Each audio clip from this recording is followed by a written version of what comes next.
Betapa indahnya perjamuan kudus, betapa indahnya saat kami menyambutmu, betapa indahnya kehadiranmu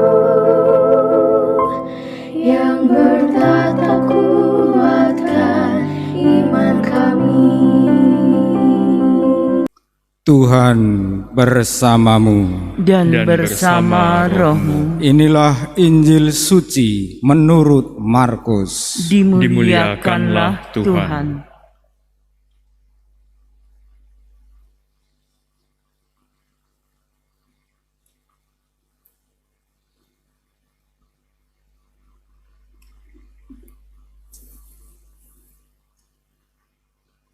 Setelah Yesus dimuliakan di atas gunung,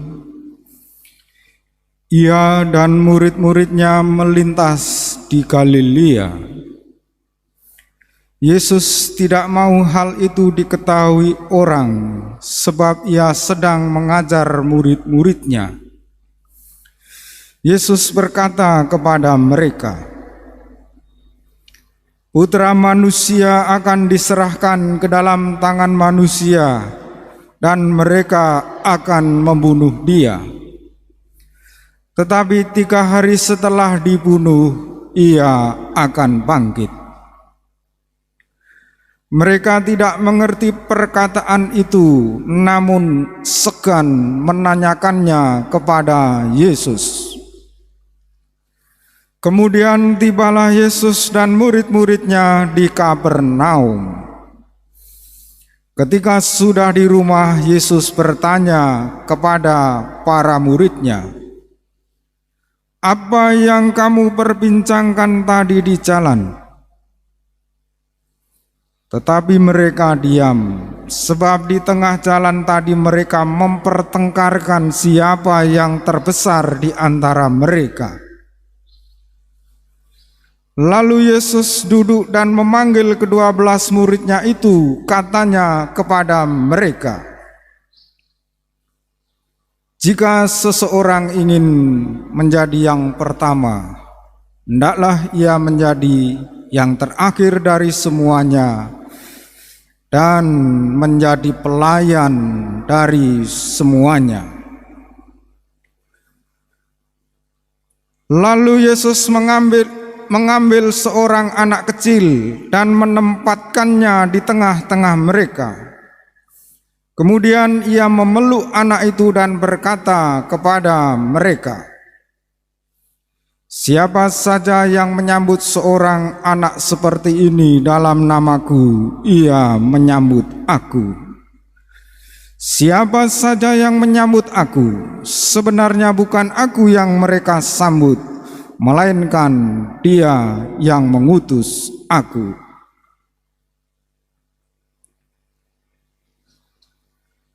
Demikianlah sabda Tuhan. Terpujilah Kristus.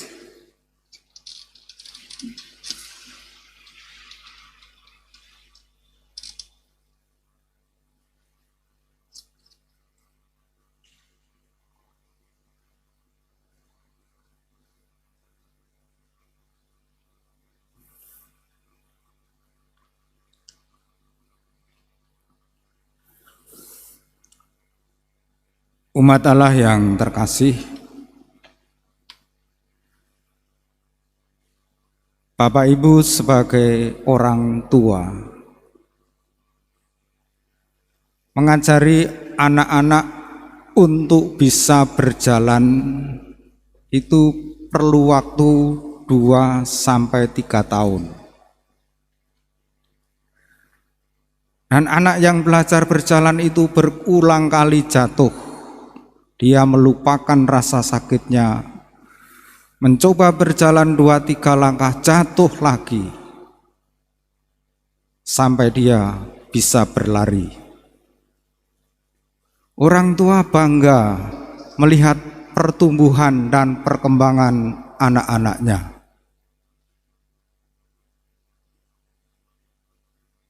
Allah Bapa juga akan bangga melihat perkembangan dan pertumbuhan anak-anaknya sebagai orang tua yang mendidik, membesarkan putra-putrinya.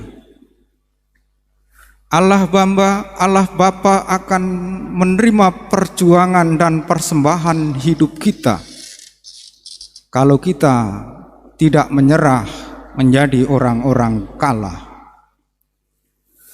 Menjadi orang baik, menjadi orang yang berjuang, itu banyak tantangan dan kesulitan seperti yang digambarkan dalam bacaan pertama.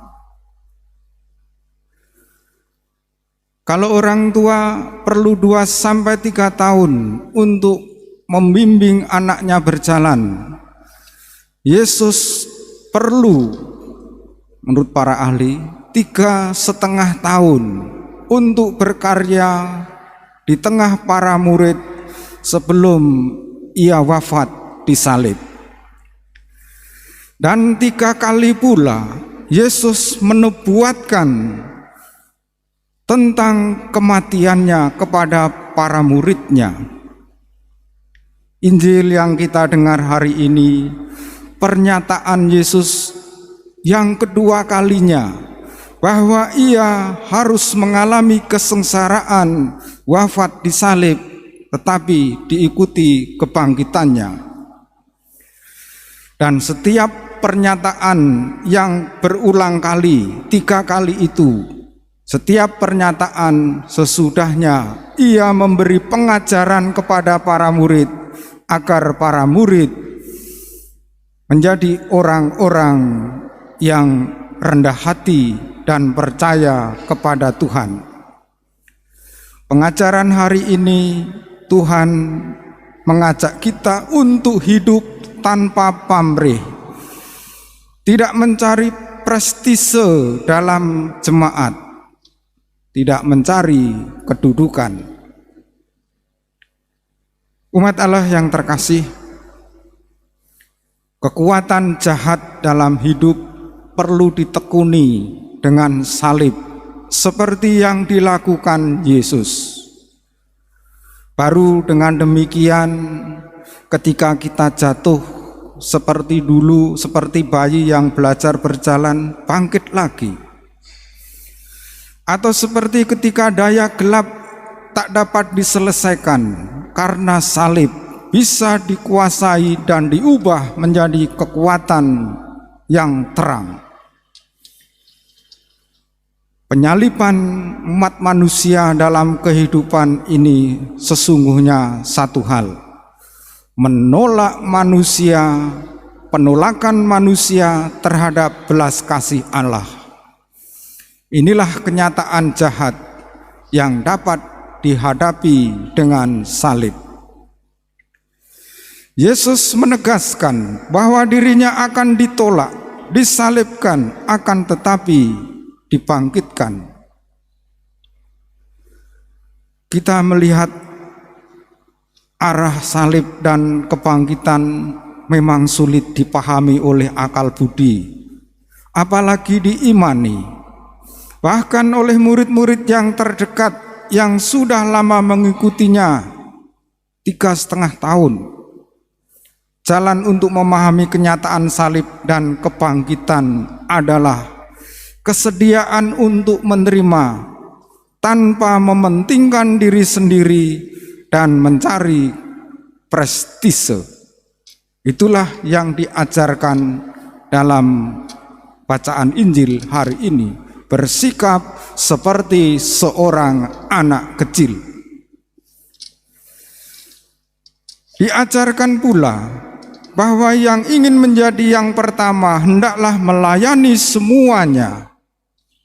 Hendak ditunjukkan bahwa mementingkan orang lain, mementingkan kemuliaan Tuhan dan keselamatan banyak orang bakal membuat pengikut Yesus menjadi orang yang besar di mata Allah. Perjalanan salib dan kebangkitan adalah sebuah ziarah kehidupan yang bakal menyelamatkan umat manusia dari kungkungan kuasa jahat yang menolak kehadiran Allah, itu dapat dipecahkan dalam peristiwa salib. Mari kita bersikap seperti anak kecil, tidak menyombongkan diri. Dan anak kecil itu tidak ada jasanya dalam hidup, tetapi dia penting dalam keluarga, menjadi kebanggaan keluarga karena ia terus berjuang dan bertumbuh. Itulah spiritualitas Kristiani yang sepantasnya berkembang dalam diri para murid dalam mengikuti Yesus. Dalam pengajaran hari ini dapat kita simpulkan 3 hal. Pertama, mari kita membiarkan diri dibentuk oleh Tuhan sendiri, bagai bencana tanah liat.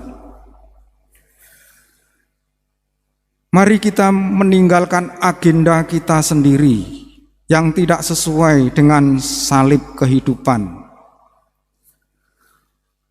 Mari kita tanpa apa-apa yang dapat diperhitungkan sebagai jasa yang patut mendapat ganjaran, kita tinggalkan, kita hidup tanpa pamrih.